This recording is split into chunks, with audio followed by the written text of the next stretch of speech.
চা কার কার ভালো লাগে? চা হলো আমার খুব পছন্দের একটা খাবার।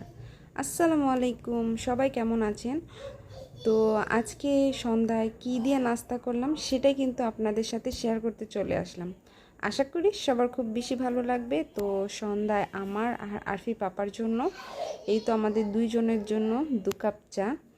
আর চা খেতে কিন্তু অনেক বেশি ভালো লাগে, কারণ সামনে শীত আসতেছে। শীতের মধ্যে তো চা আরও বেশি মজা লাগে খেতে। আর চা এমনিতে আমার খুব পছন্দ। তো এই সাথে ছিল এই টাটকা রুটিটা।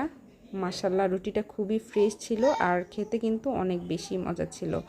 ফ্রেশ রুটিগুলো না খুবই নরম সফট হয় আর খেতেও অনেক বেশি মজা লাগে। তো আমি এই রুটির ভিতরে আবার থাকে এই যে মোরব্বাগুলা। আমার কাছে তো মোরব্বা খেতে অনেক বেশি ভালো লাগে। কার কার এই মোরব্বাগুলো ভালো লাগে কমেন্টস করে জানাবেন। তো এই তো আমি মোরব্বাটা বের করে আগে খেয়ে নিলাম, খুব বেশি ভালো লাগলো। তো এখন আমরা চা খাবো। আলহামদুলিল্লাহ, আল্লাহ খুব সুন্দর একটি রিজিকের ব্যবস্থা করে দিয়েছেন। খুব সন্ধ্যায় আমরা একটা চা আর রুটি খেলাম।